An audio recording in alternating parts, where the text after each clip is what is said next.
जय माता दी। या देवी सर्वभूतेषु बुद्धिरूपेण संस्थिता नमस्तस्यै नमस्तस्यै नमस्तस्यै नमो नमः। दूसरा अध्याय।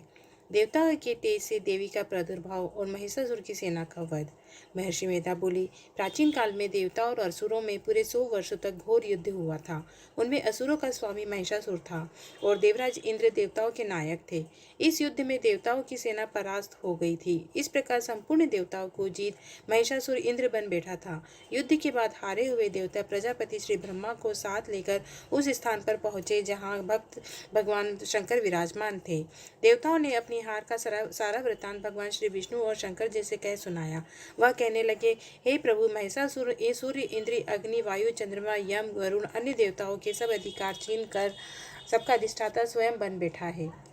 उसने समस्त देवताओं को स्वर्ग से निकाल दिया है।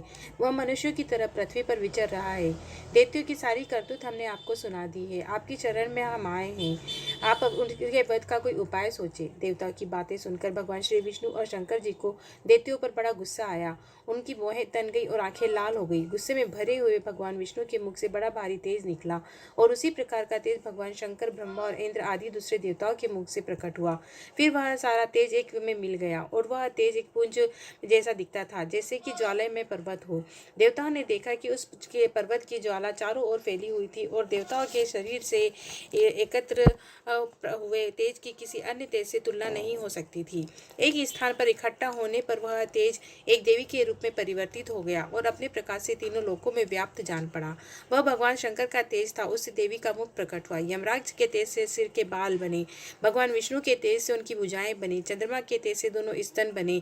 इंद्र के तेज से जंगा और पिंडी तथा पृथ्वी के तेज से नितंब भाग बना। ब्रह्मा के तेज से दोनों चरण, सूर्य के तेज से उंगलियां पैदा हुई और वसुओं के तेज से हाथों की उंगलियां एवं कुबेर के तेज से नासिका बनी। प्रजापति के तेज से उनके दांत, अग्नि के तेज से नेत्र, संध्या के तेज से भौहें, वायु के तेज से कान प्रकट हुए। इस प्रकार उस देवी का प्रादुर्भाव हुआ। महिषासुर से पराजित देवता उस देवी को देखकर अत्यंत प्रसन्न हुए। भगवान शंकर ने अपने त्रिशूल में से एक त्रिशूल निकालकर देवी को दिया और भगवान विष्णु ने अपने चक्र में से एक चक्र निकालकर देवी को दिया। वरुण ने भी देवी को शंख भेंट किया। अग्नि ने शक्ति, वायु ने धनुष बांध दिए। सहस्त्र नेत्रों वाले श्री देवराज इंद्र ने अपने वज्र से उत्पन्न करके वज्र दिया। ऐरावत हाथी एक घंटा उतारकर देवी को भेंट किया। यमराज ने कालदंड में ले जाने का एक दंड, वरुण ने पाश, प्रजापति ने स्फटिक की माला, ब्रह्मा ने कमंडल, सूर्य ने देवी के समस्त रोमों में अपनी किरणों का तेज भर दिया। काल ने चमकते हुए ढाल और तलवार दी तथा उज्ज्वल हार और दिव्य वस्त्र उन्हें भेंट किए। इसके साथ ही दिव्य चूड़ामणि दी। 2 कुंडल कंकड़, उज्ज्वल अर्धचंद्र, बाहों के लिए बाजूबंद, चरणों के लिए नुपुर, गले के लिए सुंदर हंसली और उंगलियों के लिए रत्नों की बनी अंगूठियां दी। विश्वकर्मा ने उन्हें फंसा दिया और इसके साथ ही कई प्रकार के अस्त्र और अवैध कवच दिए। इसके अतिरिक्त उसने कभी न मिला कुमलाने वाले 2 सुंदर कमल की मालाएं भेंट की। समुद्र ने सुंदर कमल के फूल दिए। हिमालय ने सवारी के लिए सिंह और तरह तरह के रत्न देवी को भेंट किए। यक्षराज कुबेर ने मधु से भरा हुआ पात्र, शेष नाग ने उन्हें बहुमूल्य मणियों से विभूषित नागहार भेंट किए। इसी तरह दूसरे देवताओं ने भी उन्हें आभूषण और अस्त्र देकर उनका सम्मान किया। इसके बाद देवी ने उच्च स्वर से गर्जना की।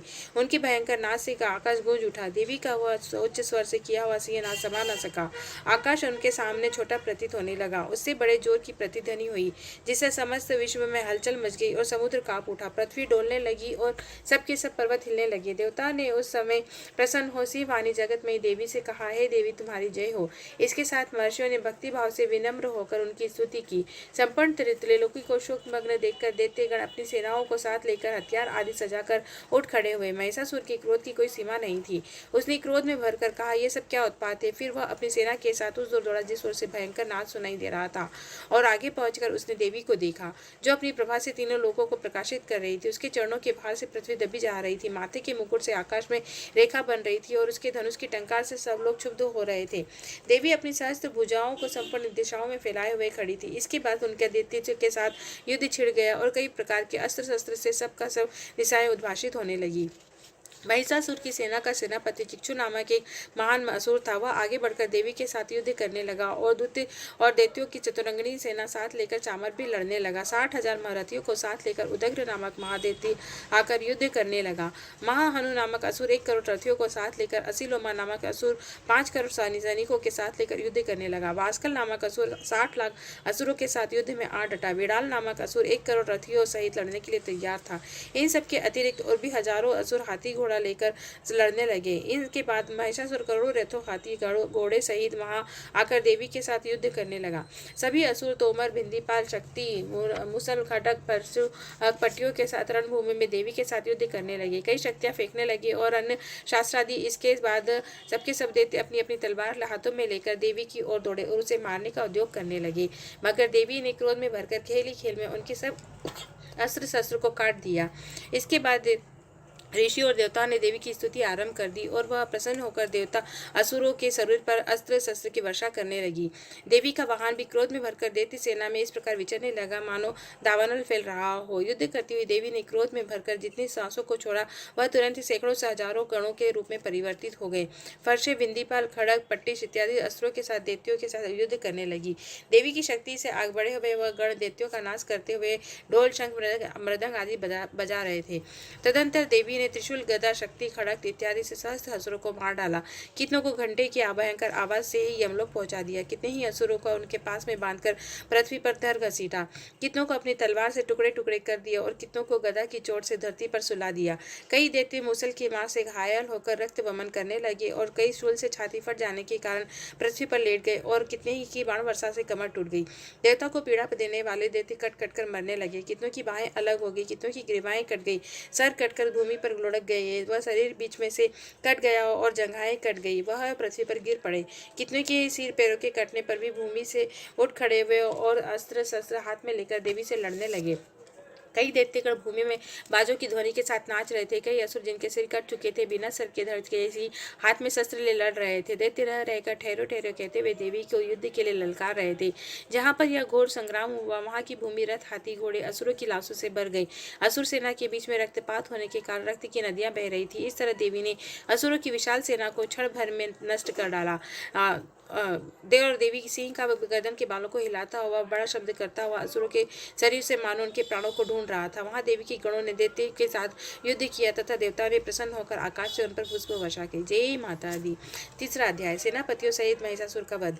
महर्षि मेधाक्य ने कहा, महिषासुर की सेना नष्ट होते देखकर उस सेना का सेनापति चिक्षुर क्रोध में भरकर देवी के साथ युद्ध करने के लिए आगे बढ़ा। वह देवी पर इस प्रकार बाणों की वर्षा करने लगा मानो सुमेरु पर्वत पानी की धार बरसा रहा हो। इस प्रकार देवी ने अपने बाणों से उसके बाणों को काट डाला और उसके घोड़े व साथी को मार डाला। साथ ही उनके धनुष और उसके अत्यंत ऊंची ध्वजा को भी काटकर नीचे जमीन पर गिरा दिया और धनुष कट जाने के बाद उसके शरीर से के अंगों को भी अपने बाणों से बीन दिया।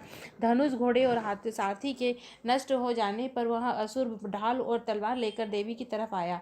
उसने अपनी तीक्ष्ण धार वाली तलवार ले से देवी के सिंह के मस्तक पर प्रहार किया और बड़े वेग से देवी की बाएं भुजा पर वार किया। किंतु देवी की बाएं भुजा को छूते ही उस दैत्य की तलवार टूटकर 2 टुकड़े में हो गई। इससे दैत्य ने क्रोध में भरकर हरशूल हाथ में लिया और भद्रकाली देवी की ओर फेंका। देवी की ओर आता हुआ वह शूल आकाश से गिरते हुए सूर्य के समान प्रज्वलित हो उठा। उस शूल को अपनी ओर आते हुए देखकर देवी ने शूल छोड़ा और महाअसुर के शूल के 100 टुकड़े कर दिए। साथ ही महाअसुर के प्राण भी हर लिए। चिक्षुर के मरने के बाद देवताओं को दुख होने लगा। वह चामर नामक दैत्य हाथी पर सवार होकर देवी से लड़ने के लिए आया। उसने आने के साथ ही शक्ति से प्रहार किया, किंतु देवी ने अपनी हुंकार से ही उसे तोड़कर पृथ्वी पर डाल दिया। शक्ति के टूटा हुआ देखकर दैत्य ने क्रोध से लाल होकर शूल को उठा चलाया, किंतु देवी ने उसको भी काट दिया। इतने में देवी का सिंह उछलकर हाथी के मस्तिष्क पर सवार हो गया और दैत्य के साथ बहुत ही तीव्र युद्ध करने लगा। फिर वह दोनों लड़ते हुए हाथी पर से पृथ्वी पर आ गिरे और वह दोनों बड़े क्रोध से लड़ने लगे। फिर सिंह बड़े जोर से आकाश की ओर उछला और जब पृथ्वी पर आया तो अपने पंजे से चामर का सिर धड़ से अलग कर दिया। क्रोध में भरी हुई देवी ने शीला, वृक्ष आदि की चोटों से उदग्र को मार गिराया। कराल को दांतों से मुक्कों और थप्पड़ों से चूर्ण कर डाला। क्रुद्ध हुई देवी ने गदा के प्रहार से उद्धत दैत्य को मार गिराया। भिंदीपाल से वाशकल को, बाणों से ताम्र अंधक को मौत के घाट को उतार दिया। तीनों नेत्र वाली परमेश्वरी ने त्रिशूल से उग्रास्य उग्रवीर्य महाहनु नामक राक्षसों को मार गिराया। उसने अपनी तलवार से विडाल नामक दैत्य का सिर काट दिया। अपने बाणों से दुर्धुर और दुर्मुख राक्षसों का यमलोक पहुंचा दिया। इस प्रकार जब महिषासुर ने देखा कि देवी ने मेरी सेना को नष्ट कर दिया है, तो वह भैंसे का रूप धारण करके देवी के गणों को दुख देने लगा। उन गणों में कितने को उसने मुख के प्रहार से, कितनों को खुरों के, कितने के पूंछ से व सींगों से, बहुतों को दौड़ने के वेग से, अनेकों सिंहनाद से, कितनों को और चक्कर देकर और कितनों को श्वास वायु के झोंकों से पृथ्वी पर अर में गिरा दिया। वह दैत्य इस प्रकार गणों की सेना को गिरा हुआ देवी के सिंह के मारने के लिए दौड़ा। इस पर देवी को गुस्सा आया। उधर दैत्य भी क्रोध में भरकर धरती को खुरों के खोदने लगा तथा सिंगों से पृथ्वी पर्वतों को उखाड़ कर फेंकने लगा। मुख से शब्द करने लगा। महिषासुर के वेग से चक्कर देने के कारण पृथ्वी क्षुब्ध होकर फटने लगी। उसकी पूंछ से टकराकर समुद्र फैलने लगा। हिलते हुए सिंगों के आघात से मेघ खंड खंड हो गए। वह श्वास से आकाश में उड़ते हुए पर्वत फटने लगे। इस तरह क्रोध में भरे हुए राक्षस को देखकर चंडिका को भी क्रोध आ गया और वह उसे मारने के लिए क्रोध में भर गई तथा उसने बंध जाने पर दैत्य का रूप धारण कर त्याग दिया और सिंह का रूप बना लिया। जो ही उसका सिर काटने के लिए देवी तैयार हुई, उसने पुरुष का रूप तैयार कर लिया, जो कि हाथ में तलवार लिए हुए था। देवी ने तुरंत अपने बाणों के साथ उस पुरुष को उसकी तलवार ढाल सहित बींध डाला। इसके बाद वह हाथी के रूप में दिखाई देने लगा और अपनी लंबी सूंड से देवी के सिंह को खींचने लगा और गरजने लगा। देवी ने अपनी तलवार से उसकी सूंड काट दी। तब राक्षस ने एक बार फिर पुनः भैंसे का रूप धारण कर लिया और पहले की तरह चर अचर जीवों सहित समस्त त्रिलोकी को व्याकुल करने लगा। इसके बाद क्रोध में भरी हुई समस्त त्रिलोकी को व्याकुल करने लगा। इसके बाद क्रोध में भरी हुई देवी बारंबार उत्तम मधु का पान करने लगी और लाल लाल नेत्र करके हंसने लगी। उधर बलवीर तथा मत्स्य क्रुद्ध हुआ दैत्य भी गरजने लगा।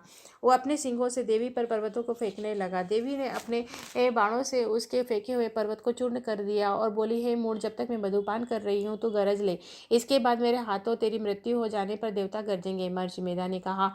यूं कहकर देवी उछलकर उस दैत्य पर जा चढ़ी और उसको अपने पैरों से दबाकर सूल से उसके गले पर आघात किया। देवी के पैर से दबने पर भी दैत्य अपने दूसरे रूप में अपने मुख से बाहर होने लगा। अभी वह आधा ही बाहर निकला था कि देवी ने अपने प्रभाव से उसे रोक दिया और जब वह आधा निकला हुआ दैत्य युद्ध करने लगा तो देवी ने अपनी तलवार से उसका सिर काट दिया। इसके बाद सारी राक्षस सेना हाहाकार करती हुई वहां से भाग खड़ी हुई और सब देवता अत्यंत प्रसन्न हुए तथा ऋषियों में महर्षियों सहित देवी की स्तुति करने लगे। गंधर्वराज गान करने लगे तथा अप्सराएं नृत्य करने लगी। जय अम्बे मात की जय, महाकाली मात की जय, दुर्गे मात की जय। तृतीय अध्याय संपूर्ण।